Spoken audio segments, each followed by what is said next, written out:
Free News-ի եթերում լուրերից դուրս Երևան-Փարիզ ձևաչափով հերթական միացումն է, Փարիզից ինձ հետ կաշխատի Արման Ավագյանը։ Բարև Արման։ Ողջույն Գագիկ ջան։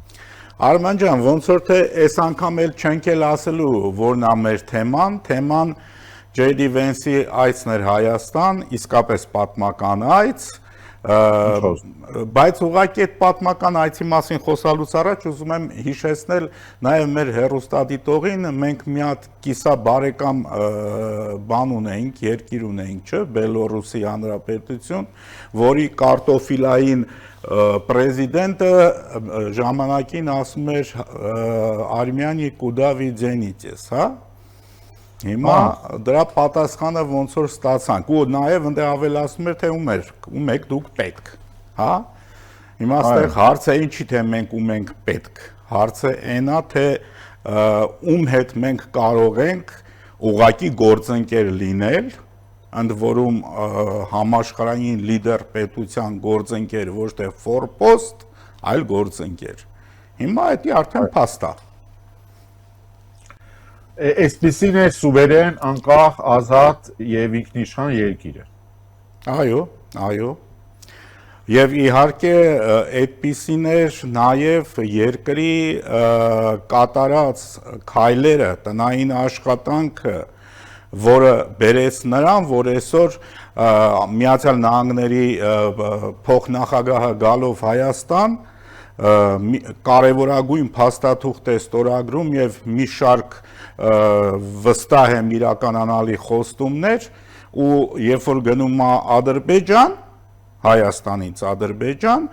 այնտեղ մի փաստաթուղթ են ստորագրում, որը Հայաստանը ստորագրել էր սրանից 1 տարի առաջ։ Ռազմավարական գործընկերության մասին փաստաթուղթը, իհարկե այնտեղ 10-15 հատ նավակի մասին է նաև խոսք գնում, Կասպից ծովում չոփոն անելու, այսպես ասած։ Բայց Գագիկ ջան, իրենց համար դա մեծ առաջընթաց է, չմոռանանք Ադրբեջանը որտեղից է հետ գալիս։ Ադրբեջանը շատ արագ կարողացավ ապացուցել իր ոչ վստահելի լինելը, երբ որ եթե հիշում ես պետդեպարտամենտի այն ժամանակվա քարտուղարը նույնիսկ դրան զգուշացրեց եւ չնայած դրան Ալիևը իր խոստումները չէր պահում եւ ամերիկյան վարչակազմը հասկացավ, որ սրանք ոչ միայն ավտոկրատ ռեժիմ է, այլ նաեւ ոչ վստահելի եւ բնականաբար, որ այսօր Ալիևի համար բացառիկ ձեռքբերում է հետ գալ եւ էլ ինչ ասենք, եթե ոչ ասենք ռազմավարական դաշնակից դառնալ Միացյալ Նահանգներին, ինչպես որ Հայաստանն էր իրենից առաջ։ Դե հիմա տես, մենք ինչ ունենք այսօր գետնի վրա, այսպես կարելի ասել, արդեն ունենք Միացյալ Նահանգների ներկայություն, ընդ որում Միացյալ Նահանգների ներկայություն ավելի շատ տնտեսական ուղղվածությամբ, բայց իհարկե այդ տնտեսական ուղղվածությունը ենթադրում է ամերիկյան շահեր, զուգորդված Հայաստանի շահերով, երեք հարցազրույցի ժամանակ էլ վարչապետը շեշտեց չէ կոնկրետ, օրինակ նույն Ռուսաստանին վերաբերյալ հարցին պատասխանելով, որ մենք Ռուսաստանի հետ ոնց որ ասած լավ ենք, մենք Ռուսաստանի հետ հակասությունների մեջ չենք մտնում, բայց նաև հարգում ենք Ռուսաստանի շահերը, բայց մեր համար առաջնայինը Հայաստանի շահերն են։ Ինչ խոսք։ Եվ այսօր Հայաստանի շահերից է բխում, այո, լինել Միացյալ Նահանգների գործընկեր, ընդ որում ուզում եմ դա էլ հիշեցնել, չէ՞ որ JD Vance-ը Բաքվում ավելի շատ խոսում էր էլի թրիփից։ Այսինքն,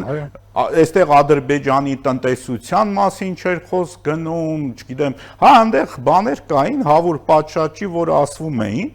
բայց հիմնական գաղափարախոսությունը կրկին թրիփն էր։ Այսինքն, այսօր թրիփը Հայաստանում, Հայաստանի համար իսկապես դառնում է արյունատար անոթ, որի միջոցով Հայաստանը, այո, նաև դուրս կգա այս շրջափակումից, ես վստահ եմ, որ հիշենք այս օրը, որ մի 2 ամսից առավելագույնը մենք այսպես կնստենք տաղավարում ու կխոսենք այն մասին, թե թուրքական սահմանով ինչքան բեռնատար անցավ այն կողմ, ինչքան բեռնատար անցավ այս կողմ, որը արդեն կենթադրի, որ Հայաստանը վերջապես դուրս է գալիս այն բլոկադայից, որը 30 տարի շարունակ խեղդում էր մեր երկիրը, բայց մենք չգիտես ինչի Կովկասյան վագր էինք, հիշում ես երևի այդ բանը բնութագրիչը, հա?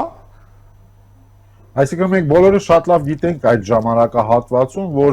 ինչ էլ լինի, ինչ էլ անենք, երկու մեծ ահավոր ահռելի խնդիր ունենք։ Մեկը մեր կոնֆլիկտն է, որը անընդհատ շարունակվում է, ամենօրյա չասենք, բայց ամեն շաբաթյա մահերով, մյուս կողմից էլ ունի բլոկադա եւ ոչ մեկիս մտքով չէր անցնում մոտ ապագայում, մշուշոտ նույնիսկ ապագայում, հուսալ թե այդ երկու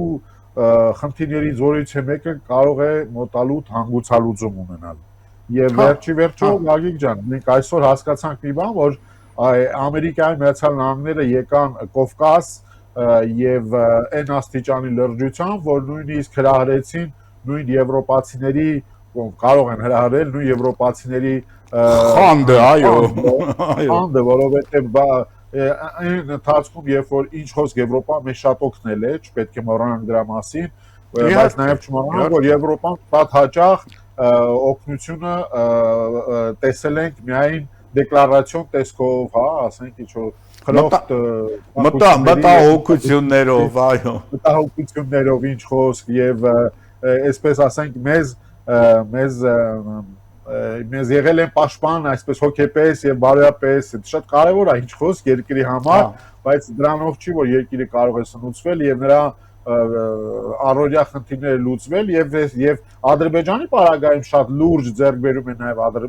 Միացյալ Նահանգների համար, որովհետեւ այն ֆոնի վրա, երբ որ Միացյալ Նահանգները այսօր ավելի քան երբևէ կրճատում են ռուսական նավթի գնումը բոլոր երկրներից, որպեսզի ել ավելի կարողան իզոլացնել վերջո գալ մի հանգուցալուծման ուկրաինական կռվի այդ խնդրի շուրջ եւ այսօր տեսնիչ ալտերնատիվ այլընտրանքային մի երկիր Ադրբեջան, որը ունի նավթի բավականին հարուստ պաշարներ եւ որը կարող է այդ պաշարները դնել արևմուտքի տրամադրության տակ այս պարագայում, ընդ որում նաև կենտրոնական Ասիայի երկրների էներգետիկ պաշարները, դա էլ չմոռանանք, որ կենտրոնական Ասիա երկրների պաշարները, որոնք այսօր ոչ թե միտված կլինեն գնալու Ռուսաստան կամ Չինաստան, այլ ընդհանրապես կգան արդեն արևմուտք, Ամերիկա, Եվրոպա, ինչի համար որ ամերիկյան եւ այս պարագայում հայկական շահերը, որտեղ խոսում ենք թրիփից նաեւ համընկան եւ կարողացանք մեր իսկ դա ինչի արդյունք է նաեւ մեր պարագայում, որովհետեւ դու պատկերացրա, ես օրինակ ինչ շատ հպարտ եմ զգում, ինչի համար որ մենք վստահելի գործընկեր ենք, այսինքն մենք գիտենք դա որ մենք վստահելի գործընկեր ենք, բայց վերջապես աշխարհի թիվ 1 գերտերությունը իմացավ, որ դա այդպես է եւ դա հաստատեց իր գործողությամբ եւ հետո վերջո չմոռանանք նույն Միացյալ Նահանգներն էին, որ պլան Մարշալով Եվրոպան ոտքի կանգնեցին, պետք է հիշել միշտ։ Այո, եւ եթե նայում ենք այսօրվա Ռուսաստանի տնտեսության վիճակին, ես ակամայից հիշում եմ Ռուսաստանը այսպես ցարիզմի են վերջի տարիներին համարում է եվրոպական առաջատար ամենահզոր զարգացող տնտեսությունը, քանի դեռ չէին տապալել ցարին, բայց հիմա ինչ տեղի ունեցավ, հա, տեղի ունեցավ այն, որ Պետրոս առաջինի օրոք արևմտյան տեխնոլոգիաները, հա, այսօրվա լեզվով եթե բացատրենք, մտան ցարական, բոյարական Ռուսաստան, Ռուսաստանը մի անգամից խելքի եկավ, շատ արագորեն 100 տարվա ընթացքում դարձավ Եվրոպայի հզորագույն պետություններից մեկը, հետո բոլշևիկյան ավանտյուրան, այսպես ասած, Ռուսաստանի գլխին այդ փորձանքը բերեց եւ նույնիսկ բոլշևիկները հասկացան, որ Ռուսաստանը էլի կարող է, այսինքն այս պարագայում արդեն սովետական միությունը կարող է խելքի գալ, եթե արևմտյան տեխնոլոգիաները մտնեն այդ երկիր եւ մտան։ ինչ ուներ, չուներ այդ ժամանակ սովետական միությունը, այդ թվում նաև ազգային արժեքներ, նկարներ, ոսկյա զարդը, այդ ամեն ինչի դիմաց գնվեցին ամերիկյան գործարաններ ամբողջական, որոնք սկսեցին արտադրել, բայց չէ որ Ռուսաստանում այդ ամեն ինչը տեղի ունենում ինչ որ հատվածական, այսինքն այդ գործարանը հենց հնացավ, դրանից հետո մի կոյանը գնաց, էլի մի ռուսերենով ասած պարտիա, էլի գործարան տեխնոլոգիա բերեց, դա էլ հերիքեց մինչև 65-70 թվականը, որովհետև միևնույնն է,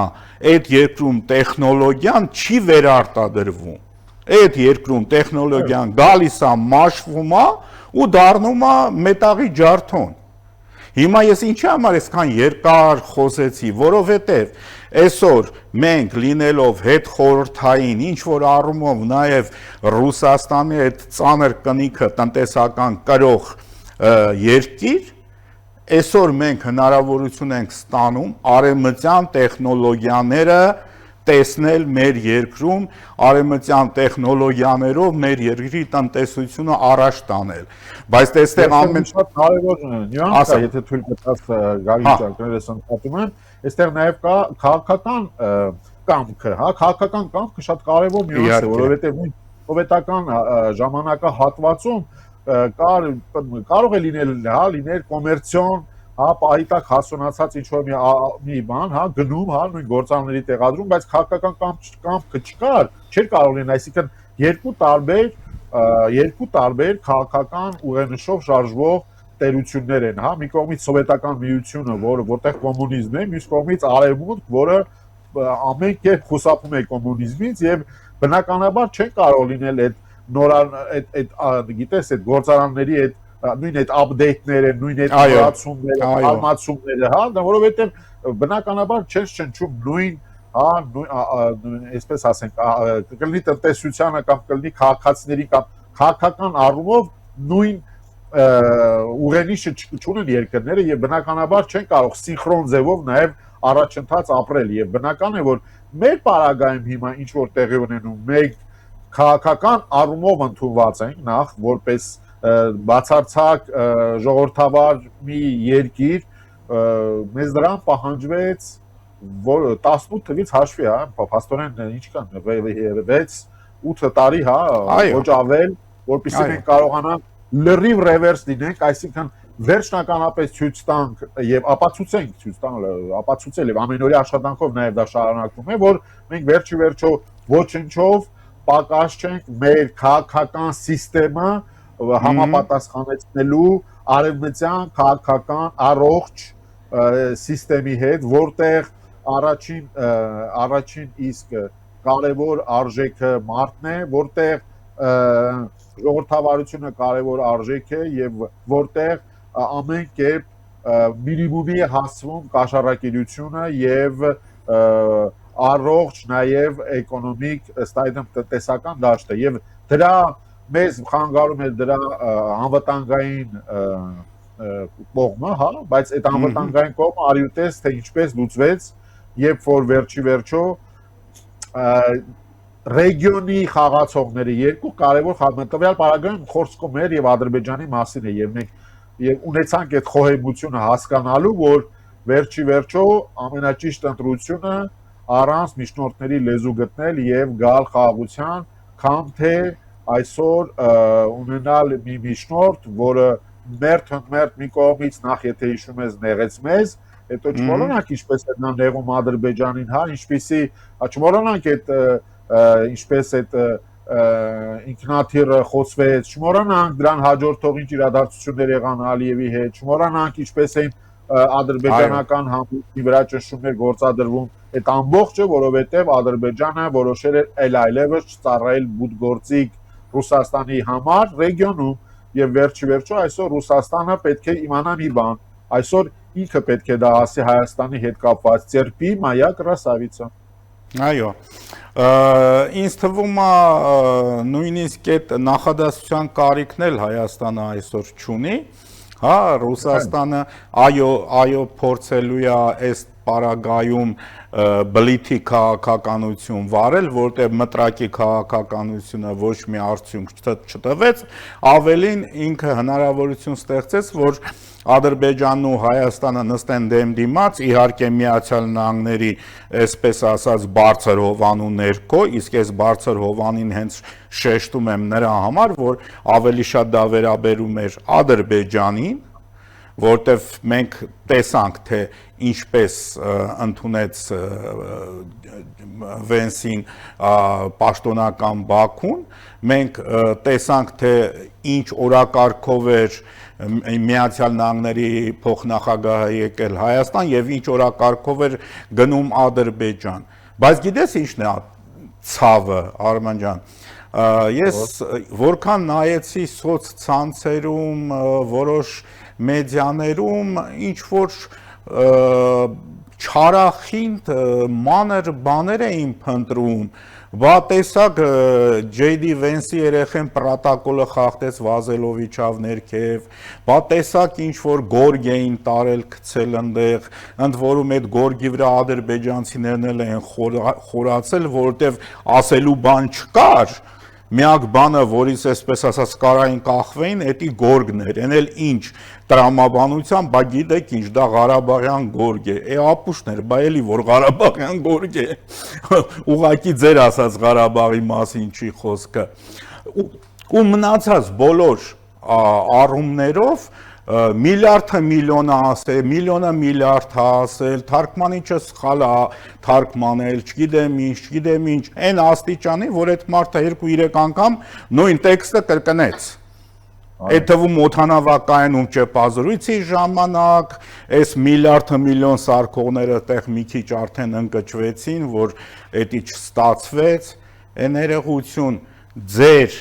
ասած երկիրը, որի գով քանում եք, ընդ որում ես չեմ ուզում փնովել Ռուսաստանին, հիմա երկիրը ինքը իր համար ոնց ուզում է թող ապրի, թող մեզնից հեռու ապրի, այսպես ասած, թող ապրի, հա, բայց ինչա ձեր ասածը, այսինքն դուք, սենց ասեմ, ուզում եք ասել, որ Հայաստանի համար դա վնաս է, ուզում եք ասել, որ թրիփ Հայաստանի համար վնաս է, ուզում եք ասել Nvidia-ի գործարանները Հայաստան, դա Հայաստանի համար վնաս է, ամերիկյան մոդուլային միջուկային էլեկտրակայանների կառուցման հավանականությունը գրեթե արդեն մոտենում է 100%-ի, դա Հայաստանի համար վնաս է, ես չեմ հասկանում ուղղակի։ Գագին ջան, գիտես ինչ, այստեղ այնքան հետաքրքիր մի իրավիճակ է գոյացել, որ բոլոր այդ արգումենտացիաները, որ լսել ենք պրոռուսական ուժերի կողմից, որոնք նոր դու խոսում էիր բլիթից, հա, ասենք այդ նրանք նույնիսկ բլիթ էլ չունեն, նրանք միշտ ունեցել են միայն մտրակ։ Հա, իրանք էլի մտրակի հույսին են, ճիշտ է։ Իրանք միշտ մտրակի հույսին են, բլիթը միայն խոսակցություններ են, մեր թվեր, այնտեղ միշտ հիշեցնում են ինչ-որ միլիարդներ, որոնք ընդամենը տրանզիտային գումարներ են, իդիատմայական մինուս պլյուս։ Վերարտահանում, այո։ Վերարտահանում, որը այդ ամբողջ գումարը, դա կարելի ասել հաշվապահական մի հատ թիվ է, որը չի նշանակում, որ այդ ամբողջ գումարը ցիրկուլացվում է միայն եւ կամ մնում է Հայաստանում, ոչ, դա այդպես չէ։ Ինչ էր ամբողջ խնդիրը, որ մեր բոլոր եւ մինչեւ օրս դեռ այդ հիմա այդ բանն եմ էլի շատ հետաքրությամբ նայում եմ այդ բոլոր այդ 5-րդ շարասյունի կամ այդ դաշնակցական այդ բոլոր պրոռուսական այդ վախեցնող եւ վախեցած եւ զգուշավոր եւ խորթավոր եւ այսպես լուրջ գեոպոլիտիկ իրենք խաղերը հասկանալով այդ մեր վրա այսպես ախող այդ բոլոր տարերին, որոնք գալիս են ասելու ռուսը դա Ռուսաստանը դա այսպես ասենք դա գիտեք դա լուրջ որոշում է, որովհետև նրանք մեզ պաշտպանելու են, մեր անվտանգությունը, նրանք մեզ պետք է կարողանան, եւ դա գիտես ինքան հետաքրքիր է, մինչեւ հիմա շարունակում են ասել, այնակ երբ որ խոսում են Ղարաբաղից, երբ որ խոսում են օրինակ Ղարաբաղում հայերի հետ վերադարձից, նրանք շարունակում են պնդել, որ այ տեսեք հիմա մենք Ռուսաստանի հետ դա կանենք, լսեք ժողովուրդ 2 տարի առաջ ձեր Ռուսաստանը, ասենք դուք ձեր հետ եք խոսում, թե պարալել իրականության մեջ եք։ Ռուսաստանը 2 տարի առաջ իր պահության գործը չարեց, այդ մեկ։ Այո։ Երկրորդ, Ռուսաստանը 4 տարի առաջ սկսել է մի պատերազմ եւ շատ հետաքրքիր է այսօր որ հետ ես նայում, հիշի առաջի 1-2 շաբաթվա ընթացքում, երբ որ նրանք հարձակվեցին Ուկրաինայի վրա, ամբողջ աշխարհը ասում է դե սա դե ռուսական բանակն է, դե արդեն կորսը, դե եթե հիշում ես Ուկրաինային ոչ մեկ չօգնեց սկզբից, որովհետեւ ասեցին լավ, տեսնենք ոնց են հանձնվում, ոնց են մտնում Կիև, եւ բոլորը համոզված էին, որ հոп այստեղ մենք գործ ունենք ռուսական բանակի հետ, եւ բնականաբար դա այն բանակն է, որը մեր այս ընդդիմությունը, 5-րդ շարասյունը, որ այս բոլոր ռուսական ուժերը հավատում են եւ այդ փուչիկը տեսեք մենք հասել են նրան, որ այսպես մի հզոր պուտինյան ռուսական բանակն է եւ ժամանակի ընթացքում հասկացան բոլորը, որ այդ բանակը ընդհանրապես շատ կազմական եղած 60-ական թվերի իրենց այդ մնացած պաշարներով գործող եւ ամբողջ հույսը դրած մարդկային ներուժի վրա, որը կրվի ամենաուժեղ կողմը չէ, հա, ունենալ այդքան զինվորներ, այլ տեխնոլոգիան է շատ կարևոր եւ այսպես շարունակվեք, եկանք հասանք մի իրավիճակի, որտեղ հասկացանք, որ լսեք, Ռուսաստանը չունի այն բանակը, որը ամբողջ աշխարհին մատուցում է, որ ունի։ B. Ռուսաստանը իր խոսքը կատարողը չէ երբեք։ G. Նա խաղաղապահ ուժ չի կարող լինել։ Եվ այսպես շարունակ, եւ Ղարաբաղցիների մասին ենք խոսում, որոնք երևի թե ամենապրոռուսական ուժերն էին նախկին խորհրդային այդ հատվածում։ Եւ վերջիվերջո նա բոլորին գցեց։ Այո։ Բոլորին եւ այսօր դրա դիմաց ունենք ինչ։ Ունենք ամերիկյան էկոնոմիկ շահեր, որոնք շատ բնական է, չէ՞, որ այդ շահերը պաշտպանելու համար նրանք չեն վարանի նաև ուժի օգտագործումը, եթե դրա կարիքը լինի, եւ բնական է, չէ՞, որ ամերիկյան ուժը արդեն բոլորը գիտեն եւ կարիք չկա, որպեսզի այն ցուցադրվի եւ դրա վառ օրինակներ վերջերս ցուցադրվեց իրանյան այդ ռմբակոծությունների ժամանակ, ցուցադրվեց Վենեսուելայում, թե ինչպեսի արագությամբ եւ ինչպես պետք է ռեժիմներ կանգնեցնել եւ այսպես շարունակ եւ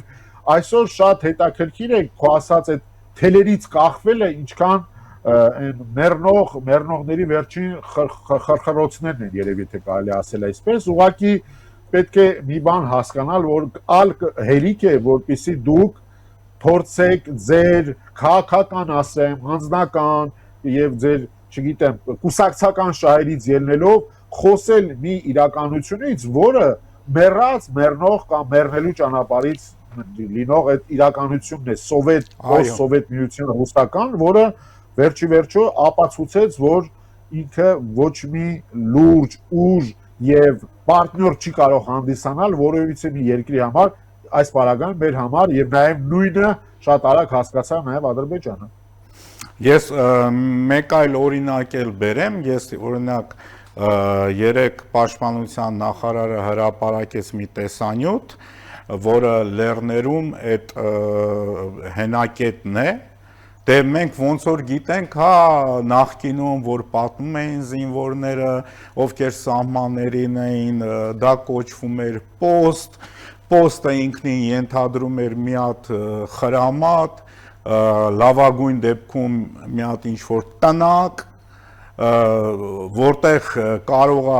ձմեռային պայմանների դեպքում մարդիկ ամիսներով չկարողանային իջնել այդ պոստից կամ բարձրանալ այդտեղ ու հիմա նայում ես մի ամբողջ բետոնի ամրոց է կառուցված ֆանտաստիկ որակով ամրաշինական աշխատանքներ է իրականացված, ես չգիտեմ, շատ նման էր իր ձեռագրով գերմանական կամ ֆրանսիական, օրինակ ֆրանսիական Մաժենոյի գծի այդ ամրացված կետերին, ինչ որ առումով նման էր, բայց սա լինելու է տասնյակներով եւ լինելու է բոլոր կարևոր հենակետերով, այստեղ ամենակարևորը ի՞նչն է Ամենակարևորը այն է, որ քիչ առաջ դու ասում էիր, մարդկային գործոնը, մարդու արժեքը, զինվորը, այո, զինվորը առաջին հերթին մարդ է, առաջին հերթին ընտանիքի զավակ է, եւ այդ զինվորը պետք է գնա, իր ծառայությունը անվտանգ, անփորձանք իրականացնի ու վերադառնա տուն։ այլ ոչ թե են հիշում ես այն պահածոյի տուփերով թելերը մեջ անցկացրած երկու հատ խեղճ ու կրակ շունիկ, որ եթե թշնամի մոտենար, հաչային ու իմանային, որ թշնամի մոտենում է։ Բա դրան ինչ կասեք։ Պատկերացնում ես, ես այդ կադրերը երբ որ տեսա, չգիտեմ դու ինչպես, ես օրինակ շատ մի բան նույնիսկ տխրեցի։ Չէ, պետք է ուրախանային, չէ։ Որովհետեւ պատկերացրա, մենք այդ ամբողջը ընդամենը պետք է դրա քաղաքական կամքը, ընդամենը պետք է դրա, այսինքն մենք կարող ենք դա ունենալ։ Մենք կարող ենք դա ունենալ 30 տարի առաջ։ Այո, այո։ Կարող ենք դա ունենալ 30 տարի առաջ։ Իսկ 30 տարի առաջ այն մարդիկ, որոնք այսօր կանգնում են այդ բանից, կլինի պարլամենտից, չգիտեմ, այնտեղ ոնց հայտնվեցին պարլամենտ նման տականքները, կանգնում են եւ նորից խոսում են հայրենիքից, այդ բանկա բութուլկա դնողները կանգնում եւ խոսում են հայրենիքից, հետո կանգնում ասում են մենք այս մեր դղյակները մեր անունով չի, չգիտեմ ուրիշի անունով է եւ շարունակում են այդ դղյակներում ապրել, եւ այդ մարդիկ կերել են մեր զավակների կյանքը, կոմֆորտը, նրանց հնարավորությունները ապագան փոխանակ գան եւ ուզենան ծառայել, փախել են, որովհետեւ այդ մարդիկ դուք ինչ եք ուզում մարդը իմանալով որ գնում է մահվան կամ նմանատիպ տաժանակիր բանակ չփախնի եւ ինչ էին անում քաղաքում նստում օղու կոնյակի ներքո բացարձակ այսպեսի կենացային հայրենասիրությամբ ուրակեցե այո ուրակեցե մարդիկ են դրանք ստոր մարդիկ են դրանք ստոր մարդիկ են նորից եմ գրկնում որոնք իրենց երեխաների իրենց ազգի իրենց ժողովրդի բարօրության անվտանգության այդ ամբողջը դրել են մի կողմ եւ խաբել են մարդկանց կենացային այդպես սուտ հայրենասիրական բաներով որը շարունակում են այսօր այդ նույն կենացա հայրենասիրական փուչիկը եւ ես այդտեղ էլ եք մենք ժամանակ կորցրել, որովհետև նրանք եւս պետք է պատմության աղբը անցնեն դեռ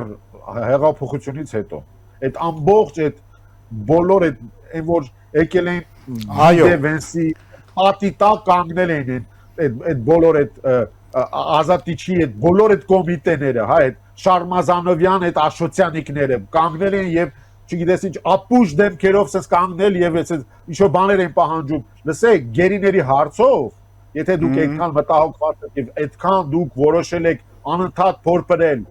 գերիների հարցը, դա ամենատականք հարցն է, որ դուք կարող եք բերել առաջ, որովհետեւ դուք նորից եւս մեկ անգամ եւս քաղաքական դիվիդենդ եք ուզում հավաքել գերիների հաշվին։ Այո,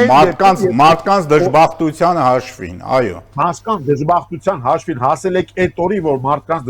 դժբախտությունն եք էքսպլուատացնում ընդամենը։ Այն դեպքում, երբ որ օրեր առաջ 4 գերի արդեն ազատվել է։ Այն դեպքում, երբ որ նույն Ջիդե Վենսին արդեն ասվել է գերիների մասին հարցը։ Եվ նա այնտեղ փոխանցել է Ալիևին նաև։ Իրում է շատ չխոսել, դուք շատ լավ հասկանում եք, որովհետև դուք անընդհատ կխփեք ցավոտ տեղին։ Բայց կներեք, այդ գերիների մասին, որ խոսում եք, այդ 20 հոգու մասին, որ խոսում եք, այդ 20 հոգին չեն իրենց որոշում կայացնողները, որ փոխանակ գնա եւ բանակցությունների անեն նրանք ինչով են զբաղվել դաշնակցությունը որ այսօր հենց Ջիդևենսն է գալիս էլ ամերիկայից ես չգիտեմ որ հայ դատի չգիտեմ եսի ով այն որ մենակ իր ընտանիքում իրան շատ լավ գիտեն եւ ոչ ավել մեկ է մի քանի դաշնակցական ընկերներ որ իրենց շատ լավ գիտեն կանգնում եւ հայտարարում են որ սա լավ չէր կամ վենսը այսպես կամ գերիների հարցը չլուծվեն կամ Ֆրանսիայում կան որոշակի այդպես դաշնակներ նույնպես են որ մենակ իրանց ընտանիքում իրանց ծնողներն ու իրանց երեխեք իրանց լավ գիտեն որ իրանք ուժեղ են բան բայց իրականում ոչ մի արդյունքի կյանքում չասած դաշնակցականներ կանգնում են եւ էքսպլուատացնում են այդ գերիների հարցը դա ստորություն է մեկ անգամ եւս եւ վերջո դիմում են նույնիսկ պատկասա Ֆրանսիայում նրանք նույնիսկ կարողացել են չերը ֆրանսիացիների միջոցով հա քաղաքականության այս հայտարարություն տարածել եւ այդ հայտարարությունը էքսպլուատացնել եւ ասել երկիրը չի զբաղվում գերիների հարցով, մենք էլ ֆրանսիացիներին ասենք տեսեք չեն զբաղվում գերիների հարցով։ Ինչքան կարելի է նմանատիպ տականք քաղաքականություն վարել, երբ որ թիվ 1 գերտերությունն է գալիս այստեղ, ուղղակի չկանգնել եւ ծափ տալ։ Լավ, չեք ուզում ծափ տալ, բայց ես ոչ մեկ չի խնդրում փնտրել անընդհատ խնդիրներ, այլ ռսա մոլներ։ Հասկանալի է։ Արման ջան, մեր եթերաժամը սպառվեց։ Դե բնականաբար Վենսի այցելության արդյունքների մասին դեռ շատ պիտի խոսենք, մենք խոսենք նաև մեր հաջորդ հաղորդմանը, շաբաթվա ամփոփիչ հաղորդմանը։ Իդիքայից արդեն կլինեն միայն առողջ լուրերը։ Այո։ Շնորհակալություն։ Ես եմ շնորհակալ։ Եվ վերջում հիշեցնեմ, որ Երևան-Փարիզ հերթական միացումն էր, Փարիզից ինձ հետ աշխատում էր միջազգային ագետ Արման Ավագյանը, ամենայն բարիք ձեզ եւ լավ կլինի։